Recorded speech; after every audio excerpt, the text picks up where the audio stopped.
Donc cette chapelle a été construite en même temps que le château, donc fin du XIIIe siècle. Vers 1320-1340, c'était fini. C'est l'origine des premières peintures murales que vous voyez ici.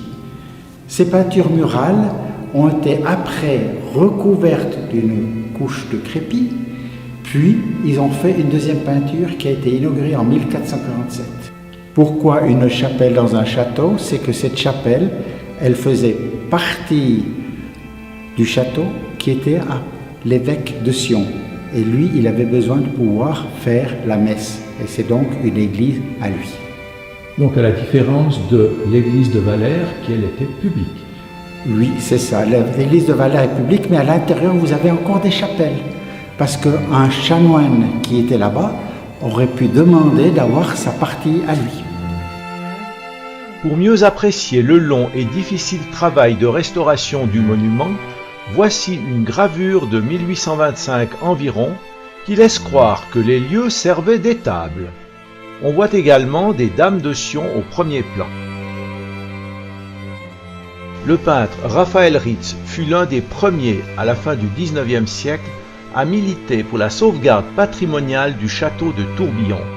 Il fit même un tableau de la chapelle en l'état, soit avant toute restauration. Nous allons entre autres apprécier les travaux de l'atelier Crêpe-Art puis Saint-Dismas entre 1968 et 1997 sur les deux cycles de peinture des XIVe et XVe siècles. Les œuvres de 1447 sont maintenant exposées à la sacristie, alors que les plus anciennes, entre 1320 et 1340, restent dans la chapelle. Ici, vous avez le plafond qui a été fait en même temps que le toit, c'est-à-dire en 1965. Pour protéger cette chapelle qui était à ciel ouvert. À ciel ouvert, le voûte était tombé. Donc vous voyez ici les colonnes et les chapiteaux. Les chapiteaux, vous voyez que c'est déjà gothique, c'était fin du XIIIe siècle, et au début du XIVe siècle, on partait sur le gothique. L'observation des arches nous révèle deux systèmes. Ici, la peinture est séquentielle, mais celle du centre est variable. La clé de voûte au-dessus de nos têtes représente l'agneau pascal, qui symbolise la soumission du chrétien à la volonté de Dieu, qui offrit son Fils pour racheter les péchés des hommes. Ici, c'est Sainte Barbe qui est représentée, avec une tour dans ses mains, ses longs cheveux, vêtue d'une tunique bleue sous un manteau rouge. C'est la patronne des mineurs, des pompiers, des artificiers. De l'autre côté, la figurine d'un autre saint ou sainte dont on ignore l'identité. On n'en sait pas plus sur la présence de la tête de chien visible sur cette image. Sur la gauche de cette fresque, on voit cette princesse enchaînée et sauvée par Saint Georges. Saint Georges est sur son cheval, sa lance plantée dans la tête du dragon qui est terrassé au sol.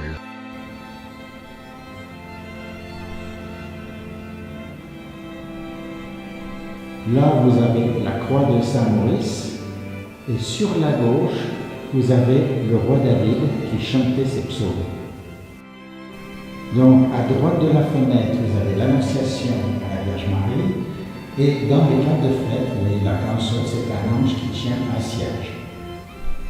Vous voyez en haut deux trous. C'est là où passaient les deux cordes pour la cloche qui se trouvait sur la tour de guet. Entre les deux fenêtres ogivales de la façade est, un calvaire, autrement dit Jésus-Christ sur la croix. Vous constatez une particularité inhabituelle. Le Christ est en position latérale, ce qui ne se fit plus après le XIVe siècle, l'Église exigeant que le Christ soit représenté de face, embrassant l'humanité qu'il était venu sauver. Sur cette même façade est, voici une zone où la couche externe, celle des peintures de 1447, n'a pas pu être détachée des premières peintures. Maintenant, nous rentrons dans la sacristie. Cette sacristie a été modifiée parce que c'était devenu un dépôt pour la réparation du château. Et actuellement, depuis 2009, nous avons les peintures, les deuxièmes peintures qui étaient par-dessus. Une partie sont exposées ici dedans. Vous avez ici l'écusson de Guillaume de Rarogne, Son écusson est représenté par 2 aigles, un griffon et une tour. La famille de Rarogne avait que 2 aigles. Vous voyez aussi des ailes et des mains, c'est un ange qui tenait cet écusson. Guillaume de Rarogne, quand il est décédé, il avait fait un testament où il disait qu'il donnait sa fortune à l'église si sa tombe était à Valère. Et derrière sa tombe, vous voyez un homme attaché à un poteau et ses archers le tuent. C'est Saint Sébastien Coëlla avec les 2 flèches.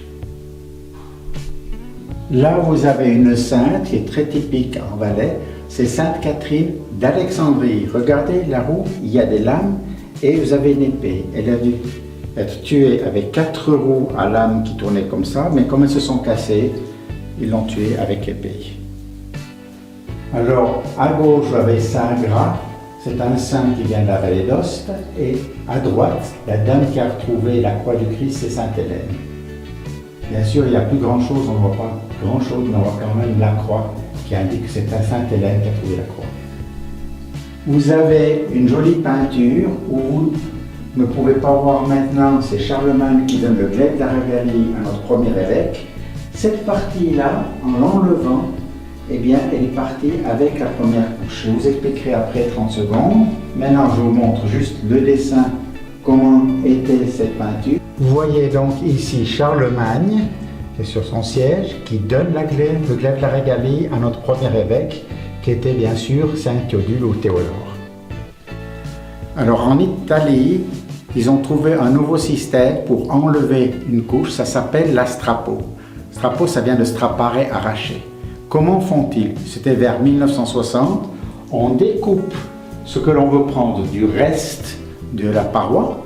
Ensuite, comme c'était recouvert de blanc au XVIIe siècle, la contreforme, on colle une étoffe, on tape dessus pour que les vibrations décollent la couche et ensuite l'étoffe tire, quand on tire l'étoffe, la deuxième couche de peinture.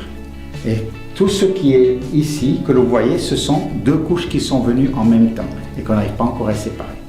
La plus grande surface que les Italiens ont pu enlever en une fois, elle est immense ici, c'est toute cette surface-là. Malheureusement, on ne voit plus très bien ce que ça veut dire. Nous, on le sait, c'est Jésus-Christ dans le jardin des Oliviers. On voit encore une main, mais on a très peu d'indications ici. Alors là, vous avez la clé de voûte. Vous voyez encore la croix du Christ devant et les 4 points de fixation. C'est la voûte qui se trouve à l'entrée, qui a été faite après la guerre de Rarogne. Pour ceux qui seraient intéressés à plus de détails concernant cette technique strapo, il y a un site internet dont voici la référence.